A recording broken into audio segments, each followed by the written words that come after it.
Leader TV के programme interview में आवां जो मेज़बान डॉक्टर अयूब शेख है मूंसां गॾु आहे जनाब डॉक्टर महमूदुल हसन साहब।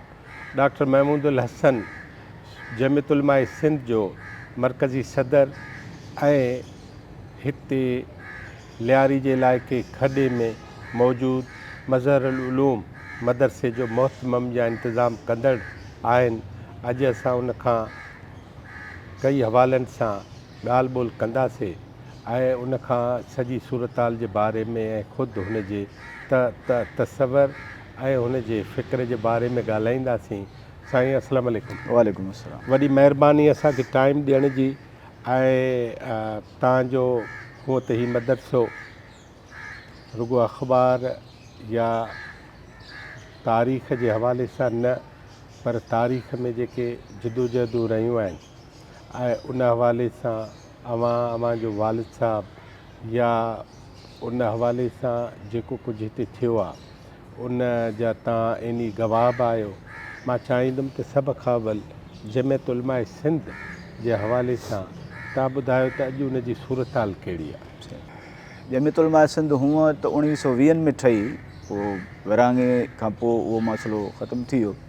वरी 1984 में असांजे वालिद साहब हाफ़िज़ मोहम्मद इस्माइल ॿीअ जमियत उलमा सिंध खे सरगर्म कयो। त जमियत उलमा सिंध हिकु दीनी पार्टी आहे ऐं असांजी निगाह में सियासत बि दीन जो हिकु हिसो आहे।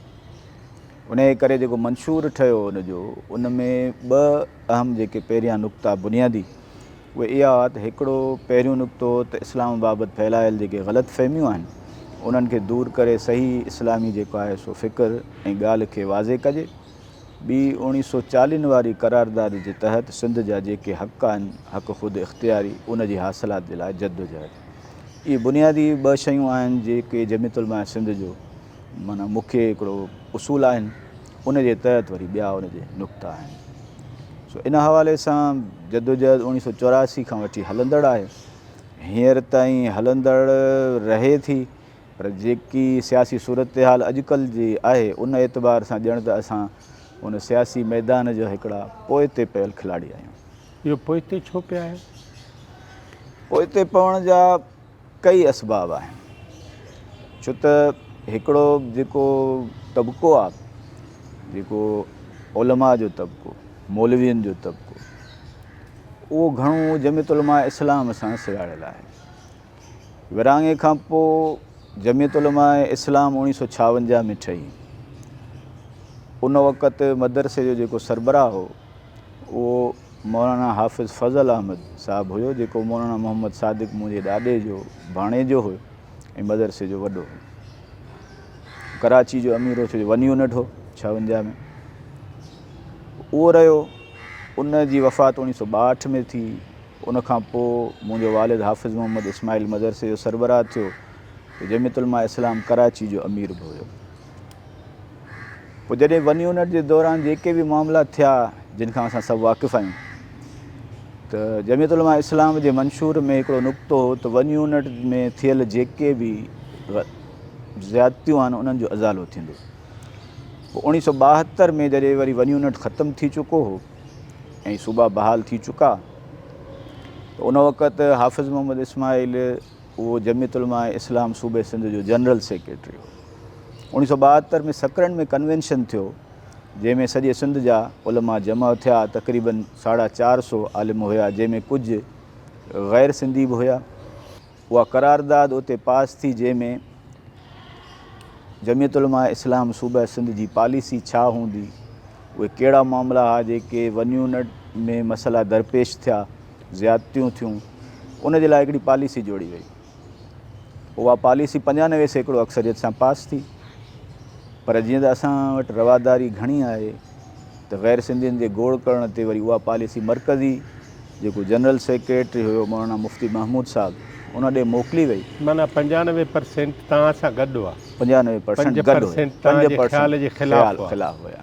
पोइ थियण त जमहूरियत खपे न। जमहूरियत त थी, पास थी वई। पोइ ऐं वरी उहो हुजण त ईअं घुरिजे हा त गोड़ खां मुतासिर छो थियो? गोड़ खां मुतासिर असांजो जीअं क़ौमी मिज़ाज आहे त असां ॿियनि जे लाइ पंहिंजी ॻाल्हि तां भत खणी वेंदा आहियूं। सो इन जे करे मुतासिर थी अॻिते मोकिलीसीं त भई मर्कज़ ॾे मोकिलियो, उतां ॾिसो छा थो अचे। पर मर्कज़ खां जवाबु इहो आयो त ये करारदाद पढ़ के ऐसा लॻा जैसे GM सैयद बोल रहा है। अच्छा, पोइ उन जे मुक़ाबले कॾहिं में उहा तव्हां मोकिली पंहिंजे मौलाना मुफ्ती मौलाना महमूद मुफ्ती साहब? महमूद साहब जेको मर्कज़ी जनरल सेक्रेटरी हुयो, उन ॾे मोकिलीसीं। उन जो वरी ख़त आयो, जेको माना उहा पॉलिसी ऐं ख़त असां असादिक़ रिसाले में छापियो बि हुयोसीं 1986-87 में। उन खां पोइ मुख़्तलिफ़ मामला रहिया। पोइ 1972 जे आख़िर में हाफ़िज़ मोहम्मद इस्माइल जमियत उलमा इस्लाम तां इस्तीफ़ा ॾेई छॾी। पर जेके 95% अक्सरियत पास करण वारा 2-4 माण्हू उन सां गॾु बीठा, बाक़ी उहे साॻी जमियत उलमा इस्लाम सां रहिया। उन जे करे हींअर असीं पोइते इन जे करे पियल आहियूं त जेके माण्हू गॾु हुया उहे सभु हुन पासे थी बि रहिया ऐं हिन पासे को बि माण्हू साईं आलिमनि मां कहिड़ा ख़ासि माण्हू जमियत उलमा इस्लाम सां बदस्तूर सलाह ॾियल रहिया? उन वक़्तु जॾहिं इहा पॉलिसी पास थी त उन वक़्तु जमियत उलमा इस्लाम सूबे सिंध जो अमीर हुयो मौलाना मोहम्मद शाह अमरोटी साहिबु, ऐं नाइब अमीर हुयो मौलाना अब्दुल करीम ॿेर वारो साहिबु। उहे ॿई उॾां ई रहिया, पछाड़ी ताईं उॾां ई रहिया। पोइ हाणे उहो उन्हनि छा सम्झो त माना असां उते रही करे कुझु बहितर कमु करे सघंदासीं। हालांकि वालिद साहिबु असांजो इहो ॿुधाईंदो त साईं मौलाना अब्दुल करीम ॿेर वारे साहिबु इहो फरमायो त हिन पॉलिसी जो हिकु अखर बि इस्लाम जे ख़िलाफ़ु कोन्हे। ऐं उन जे मुक़ाबले में मौलाना मुफ्ती महमूद साहिब जो त जैसे GM सैयद बोल रहा है, GM सैयद हिकिड़ो सिंबल ॼण त बणिजी चुको त ॼण त इस्लाम जो मुखालिफ़। तंहिंजे करे पोइ बि उहे छो रहिया होॾां जॾहिं इस्लाम जे ख़िलाफ़ु हिकिड़ो अखर बि कोन हो ऐं हेॾां सॼी ॻाल्हि इस्लाम जे मुताबिक़ हुई। पोइ हाणे उहे वधीक पाण ॻाल्हाए सघनि था इन मौज़ूअ, पर हाणे ज़ाहिर आहे त उहे त हिते हाणे मौजूदु कोन्हनि के, ज़ाहिर आहे। तंहिंजे करे पर सॼी ज़िंदगी उॾाई रहिया, वॾा माण्हू हुया। हूअं माना ज़ाती एतबार सां ॾिसिजे त तमामु सुठा, हमदर्द, हमेशह तालुक़ रखण वारा। पर सियासी एतबार सां जेके ग़लतियूं सम्झो के थियनि थियूं सा शायदि उन्हनि खां बि थी हुजे, असां उन्हनि जी सियासी ग़लती सम्झूं था।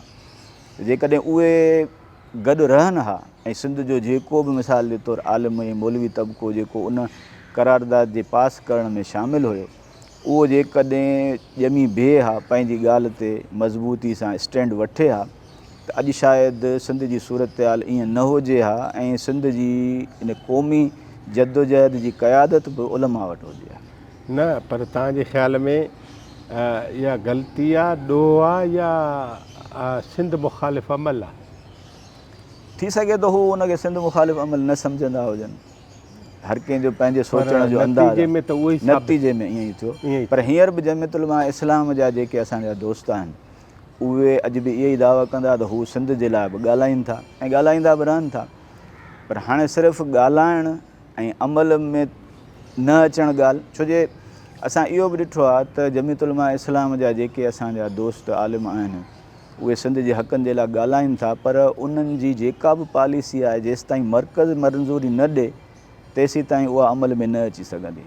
त असांखे यादि आहे जॾहिं इहे सवात में ऑपरेशन जॾहिं हलियो पिए तॾहिं साईं आसिफ़ अली ज़रदारी साहिब जी पहिरियों सदारती टर्म हुयो ऐं उतां जेके लॾे हेॾां थिए आया सिंध ॾे त इन्हनि खे हिते रोकियो बि हुयूं। उन वक़्तु जमियत उलमा इस्लाम जी सूबे सिंध जी कमेटी फ़ैसिलो कयो त इन्हनि खे हिते न अचणु ॾिजे।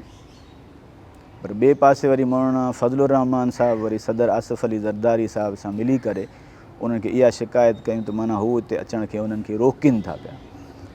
साॻी ॾींहुं हिकिड़े ई अख़बार में या ॿिनि मुख़्तलिफ़ अख़बारनि में इहे ख़बरूं छपियूं, सूबे जो हिकिड़ो ख़्यालु हो, सूबे जो हिकिड़ो ख़्यालु, मर्कज़ जो ॿियो ख़्यालु। ऐं उन वक़्तु बि ईअं ई हुयो, सूबे जो हिकिड़ो ख़्यालु, मर्कज़ जो हिकिड़ो ख़्यालु। ऐं असांजा आलिम छो जे रवादारी या ॿियो जेको बि नालो अव्हां ॾियो जेको अव्हांखे मुनासिबु लॻे उन जे करे पाण जी ॻाल्हि ते स्टैंड नथा वठनि, इन जे करे असांखे इहे मसइला दरपेश अचनि था। डॉक्टर साहिबु तव्हां हूअं त PhD कई आहे इस्लाम जे इक़्तिसादी नुक़्ते नज़र खां, पर मूंखे हिकिड़ी ॻाल्हि तव्हां ॿुधायो त सॼी दुनिया में जेको वहिंवारु हले थो या पाकिस्तान जे अंदरि उन में दीनी सियासी पार्टियूं उन्हनि जी जॻह छो नथी ठही सघे? दीनी सियासी पार्टियुनि जो हिकिड़ो पंहिंजो हिकिड़ो माना मिज़ाज आहे। माण्हू नमाज़ पढ़नि था, नमाज़ पढ़ी ॿाहिरि निकिरनि था ऐं ॿाहिरि उन्हनि खे दुनिया ॿी नज़र अचे थी।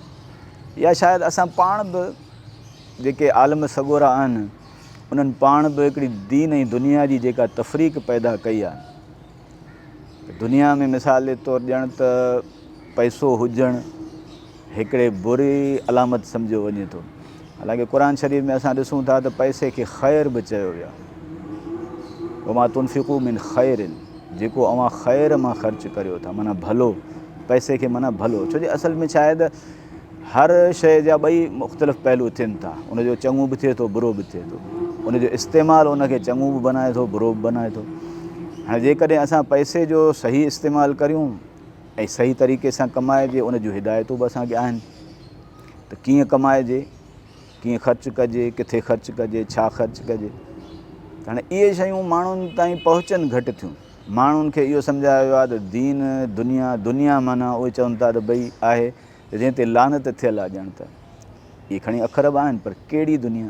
जेको इंसान जो मक़सदु फ़क़ति दुनिया हुजे त उन ते लानत आहे। बाक़ी त क़ुर शरीफ़ में आहे त वला तंस नसीब का मिनत दुनिया, दुनिया में तुंहिंजो हिसो आहे उनखे न विसार। इहे त क़ुर शरीफ़ जा अखर आहिनि।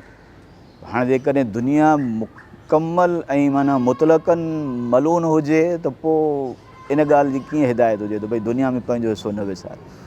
सो इन जे करे ई शायदि जेके दीनी सियासी पार्टियूं बि सिर्फ़ु हिकिड़ो पासो खणी हलनि था, ॿिए पासे खां उहे कट ऑफ आहिनि। या मिसाल जे तौरु असां वटि कई अहिड़ा वाइद सॻोरा आहिनि जेके माण्हुनि खे इहे सम्झाईंदा त भई अवां क़नात जी ज़िंदगी इख़्तियारु करियो, ग़ुरबत जेका इख़्तियारु करियो, ग़रीब जेके आहिनि सो नबीअ सां गॾु हूंदा।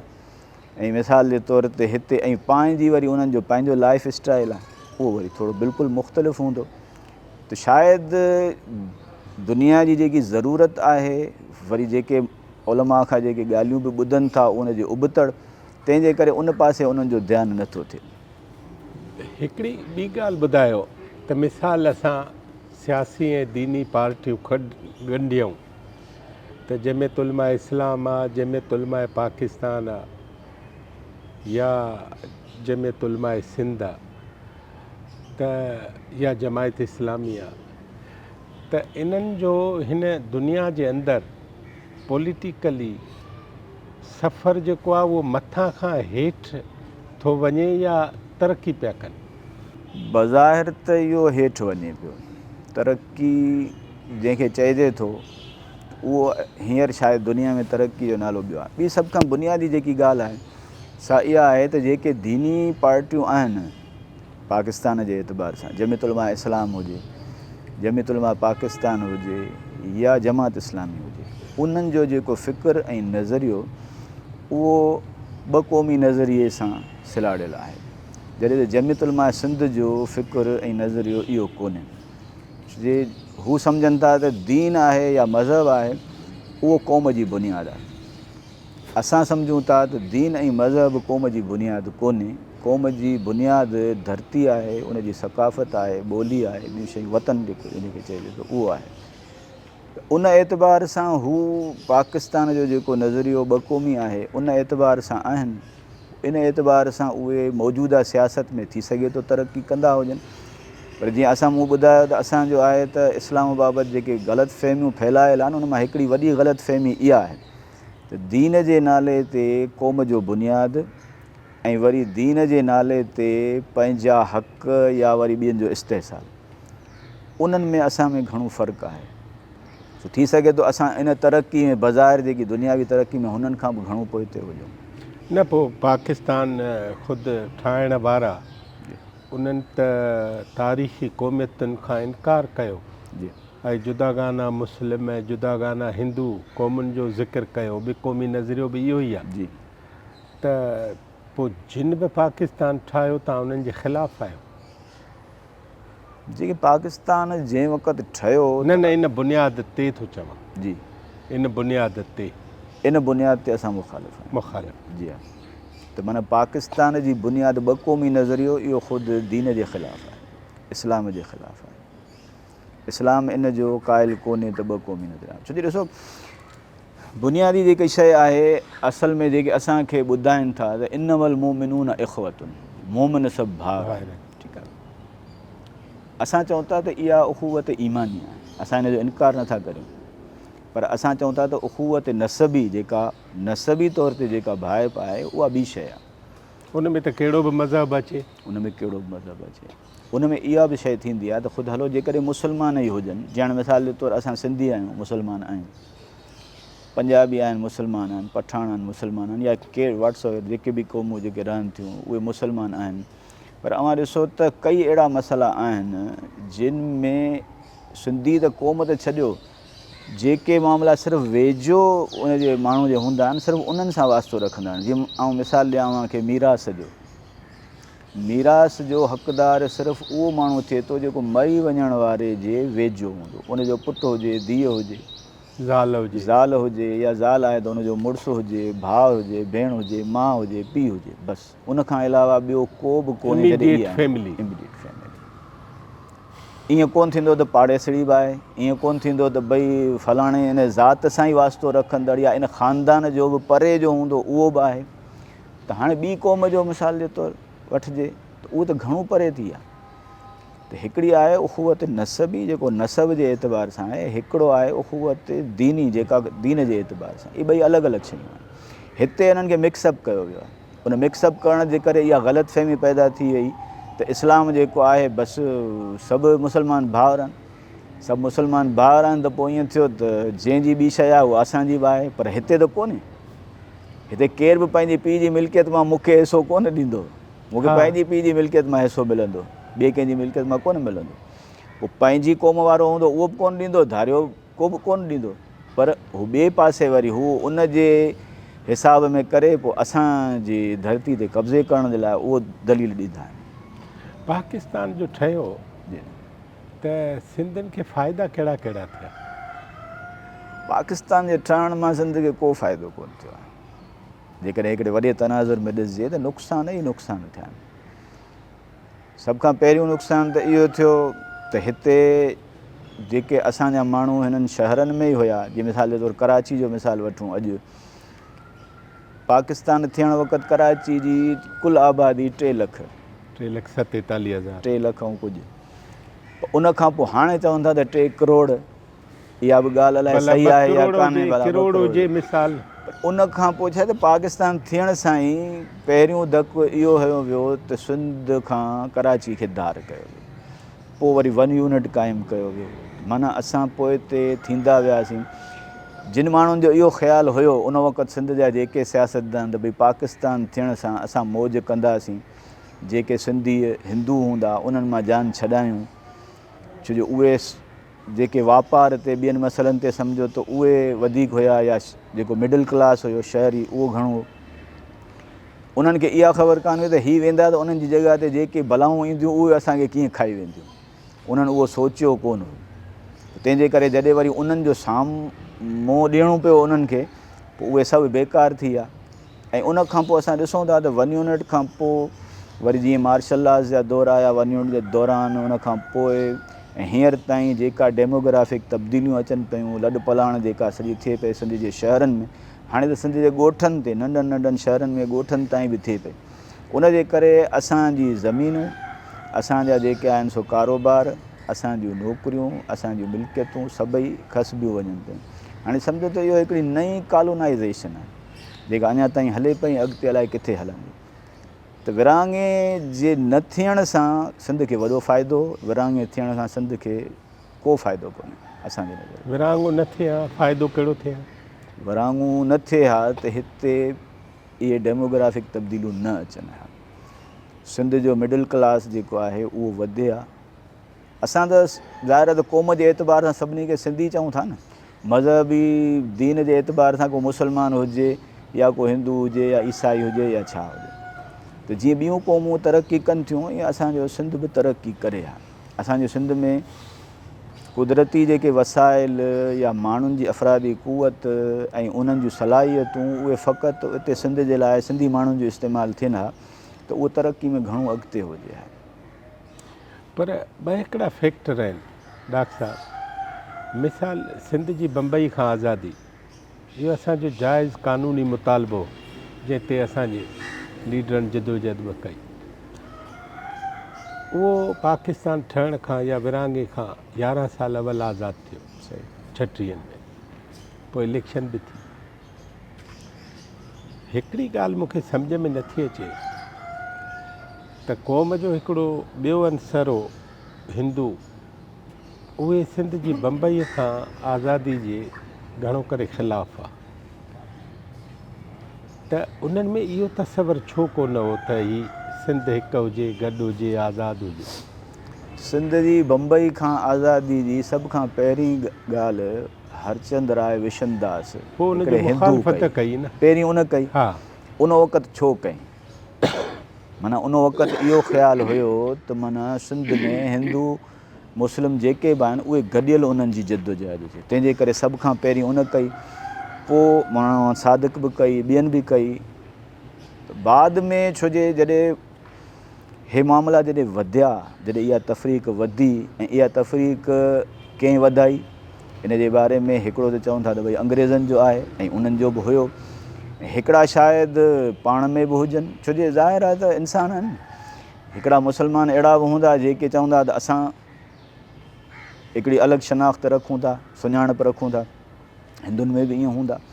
पोइ इहे जेके इख़्तिलाफ़ आहिनि उन्हनि जे सबब जे करे बि इहा मुखालफ़त थी हूंदी त जेके पहिरीं हामी उहे मुखालिफ़ थी बीठा ऐं पहिरीं जेके मुखालिफ़ हुजनि शायदि उहे वरी हामी थी बीठा हुजनि। पोइ इन जे करे वरी अॻिते हली बि जॾहिं मुस्लिम लीग, ऑल इंडिया मुस्लिम लीग, उहा वरी 1938 में हिते सिंध में आई आहे। 38 खां पहिरीं ऑल इंडिया मुस्लिम लीग जो सिंध में को वजूदु कोन हो। उन खां पोइ वरी इहे वेछा तमामु तेज़ी सां वधिया हिंदू मुस्लिम। उन में थी सघे थो ऐं घणो करे आहे बि ईअं त जेके वॾेरा जागीरदार उन्हनि जो इन्हनि में घणो माना रोल रहियो आहे, त उहो मिडिल क्लास जेको शहरी ऐं हिकिड़ो वरी ॻोठाणो जेको फ्यूडरलिज़म, इन्हनि जो ॼण त पाण में टकराव। पोइ इहा ॿी ॻाल्हि आहे त जेको वापारी तबिको ऐं मिडिल क्लास जेको हुयो उहो हिंदू हुयो घणो, शहरनि में हुयो, ऐं जेको वरी फ्यूडल जेके आहिनि उहे वरी ॿाराड़ी में हुया, उहे वरी मुस्लमान। इन्हनि जो पाण में टकराव जे करे इहे मसइला पैदा थिया। तव्हांजे ख़्याल में इहो टकर कुदरती न हो? कुदरती ॾिसो, हिकिड़ा मसइला त ईअं थियनि था त हिकिड़ियूं ॻाल्हियूं ख़ुदि ब ख़ुदि पैदा थियनि थियूं, पर हिकिड़ी क़ौम जा माण्हू आहिनि, इहे मुख़्तलिफ़ ख़्यालनि जा आहिनि, फ़िक्रनि जा आहिनि, अक़ीदनि जा आहिनि।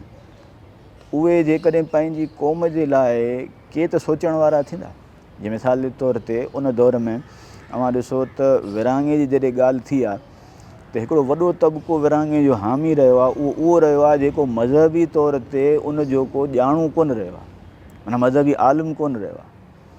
अवां हैरत थींदी त लठ त मुस्लमान वारी खईं न, लठ मुस्लमान वारी खईं, पर अवां इहो ॾिसो त जेके मज़हब जा आलिम हुया, दीनी आलिम, उहे वरी विरहाङे जा मुखालिफ़। ऐं ॿी ॻाल्हि आहे त कई अहिड़ा माण्हू बि आहिनि जीअं अलाह बख़्श सुमरो जेको आहे उहो बि इन जो मुखालिफ़, विरहाङे जो मुखालिफ़ थियो, उहो बि उन्हनि आलिमनि सां गॾु आहे। पर जेके मज़हबी जुनूनी जंहिंखे चओ, या जेके पाण बि मञनि था त असां जज़्बात जे घोड़े ते सवार हुयासीं, उन्हनि जो किस्सो होॾां हुयो। ऐं ज़ाहिर आहे त जेको ॿाराड़ी जो माण्हू, सिंध जो आम माण्हू, उहो तालुक़ु रखे पियो त उन्हनि ई जागीरदारनि सां, जीअं अॼुकल्ह बि रखे थो वॾेरनि सां, त जेॾां वॾेरो आहे, जेॾां जागीरदार आहे, जेॾां इहो सम्झो ज़मीनदार आहे, आम माण्हू ओॾां ई वोट जेको आहे सो ॾिए थो। त उन वक़्तु हालांकि वोटिंग जो बि इहो सिस्टम कोन हो जीअं अॼु आहे, त हर माण्हू खे वोट ॾियण जो बि हक़ु हासिलु कोन हो, तमामु महदूद जेका आहे हिकिड़ो वोटिंग जो हक़ बि हुयो। इन जे करे माण्हू हुननि सां गॾु सिराड़ियो आहे, छो जो उन्हनि जो रोज़गारु, उन्हनि जो खाधो पीतो या उन्हनि जो जेको बि मामिलो, समाजी मसइला, उहे सभु उन्हनि सां वाबस्ता हुया। तंहिंजे करे उहो वरी दीन मज़हब जे नाले ते माण्हुनि खे जज़्बाती करणु वधीक आसान आहे बनिस्बत ॿियनि मसइलनि जे। या को बि हिकिड़ो नज़रियो हुजे, जीअं हाणे मज़दूर तहरीक हुजनि त मज़दूरनि खे नारनि ते पाण सां गॾु करे सघिबो, अहिड़े नमूने सां हिकिड़े माना आम जेको मज़हबी ज़हन रखण वारे माण्हुनि खे मज़हब जे नाले ते गॾु करे सघिबो। इतां ई इंतिहा पसंदियूं शुरू थियनि थियूं ऐं पैदा थियनि थियूं। तव्हां इंतिहा पसंदी जी ॻाल्हि कई आहे, मज़हब में कहिड़ी गुंजाइश आहे इंतिहा पसंदी जी? मज़हब में इंतिहा पसंदी जी का गुंजाइश कान्हे। पोइ हीअ मज़हब जे नाले में भले जे हिंदू हुजनि असां हिंदुस्तान भारत में ॾिसूं था या हिते कई हंधनि ते इस्लाम जे मुक़दस नाले में या पैगम्बर सल्लल्लाहु अलैहि वसल्लम जे आड़ में उन जे नाले जी आड़ में या क़ुरान पाक जे नाले जी आड़ में हिते कई तोहीन जा केस बि थियनि था ऐं ॻाल्हियूं बि थियनि थियूं। इनखे अवां ताज़ो उमरकोट वारो वाक़ियो आहे जंहिंमें डॉक्टर शाहनवाज़ कुंबर खे क़तलु कयूं। इन सॼे मामले खे या इहा जेका अॾ ऐं आड़ इस्तेमालु थी थिए इन ते कॾहिं तव्हांजी एनालिसिस आहे त इहो सभु छा आहे ऐं छो पियो थिए? ॾिसो, इंतिहा पसंदी खे वधाइण में फ़ाइदो उन्हनि जो आहे जेके इन इंतिहा पसंदी खे इस्तेमालु करे उन मां के पंहिंजा मक़सद हासिलु करणु घुरनि था।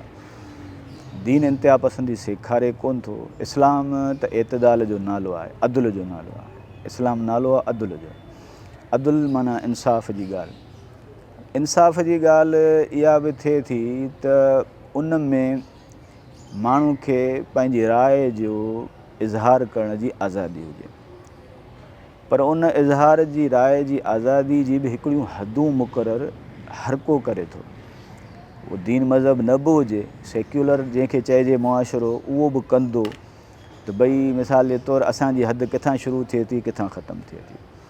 त हाणे हिकिड़ा अहिड़ियूं शख़्सियतूं हुजनि जंहिंजी पंहिंजी हिकिड़ी हैसियत हुजे, मान ऐं मर्तबो हुजे, उन्हनि जे ख़िलाफ़ु घटि वधि ॻाल्हाइण खे दुनिया में केर बि चङो कोन चवंदो। पर हाणे इहा ॻाल्हि आहे त जेकॾहिं कंहिं ते को इल्ज़ाम लॻे थो त हिन कंहिं अहिड़ी शख़्सियत जो जीअं नबी करीम सल्लल्लाहु अलैहि वसल्लम जे शान में गुस्ताख़ी कई आहे, दीन जो उसूल आहे त इल्ज़ाम जेसि ताईं साबित न थिए तेसि ताईं जंहिं ते इल्ज़ाम लॻे उहो कसूरवार कोन लेखिबो आहे। सॼी दुनिया जो क़ाइदो बि इहो आहे, दीन जो क़ाइदो बि आहे, छो जो इहो फितरी कानून आहे।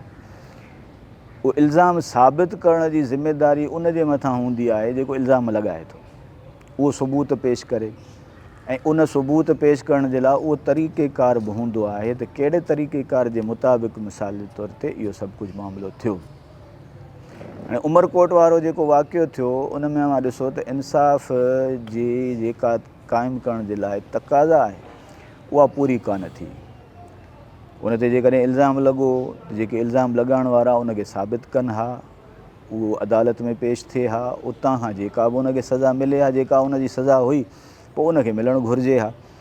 पर जॾहिं उनखे उहो मामिलो ई पूरो थियो कोन, विच में पंहिंजे हथ में कानून खणी उनखे मारे छॾणु, इनखे न असीं सही सम्झूं था, छो जो दीन जी नज़र में बि इहो सही कोन्हे ऐं न ई दुनिया जे कंहिं कानून जी नज़र में सही आहे। हा, इनखे उहे माण्हू ज़रूरु खणी हलंदा जेके माना सिर्फ़ु नारेबाज़ी ते माण्हुनि खे जज़्बातियत ते खणंदा, पर जेकॾहिं उन्हनि खां पुछिजे त भला दीन इहो चए थो त भई अव्हां ते जेकॾहिं को ज़िना जो इल्ज़ाम लॻे, को क़त्ल जो इल्ज़ाम लॻे त अव्हांखे ईअं ई मारे छॾिजे, उनजी का तफ़्तीश न थिए, उनजो को सबूत न हुजे, उहो अव्हां ते साबित बि न थिए, जॾहिं जुर्म साबित थी वञे त जेका सज़ा आहे उहा ॾिजे। त हिते उमरकोट में ॿ इंतिहाऊं असांखे नज़र आयूं। हिकिड़ी मज़हबी इंतिहा पसंदी वारी ॻाल्हि बि नज़र आई त जेकी सेक्युलर इंतिहा पसंदी वारी ॻाल्हि उहा बि नज़र आई। हो माना चवनि त हीअ बिल्कुलु बेगुनाह न, त इहा ॻाल्हि कई छो वई, हो इहा त भई हिन ॻाल्हि कई त हाणे हिनखे मारे छॾणु सही थियो, ईअं बिना हुनजे। पर असांजी नज़र में मुतालबो इहो थियणु घुरिजे आहे त इन जी ग़ैर जानबदाराना तहक़ीक़ थिए, जांच थिए, ऐं जेकॾहिं उन ते इहो इल्ज़ाम साबित थिए थो, सबूत अचनि था त जेका मुतलिका अदालत आहे उहा जेका सज़ा उन जे लाइ तजवीज़ करे हा, पोइ उन तरीक़ेकार जे मुताबिक़ सज़ा थिए हा। पर जेकॾहिं उन ते इल्ज़ाम साबित न थिए हा त उनखे बाइज़त बरी करे छॾिजे हा। हिकिड़ी नंढड़ी साई वठूं वरी। नाज़रीन, असां जूं ॻाल्हियूं डॉक्टर महमूदुल हसन सां जारी आहिनि। असां वेठा आहियूं खॾे जे मज़हरुल उलूम में ऐं असां हिकिड़ी नंढड़ी साई खां पोइ वरी पंहिंजूं ॻाल्हियूं जारी था कयूं।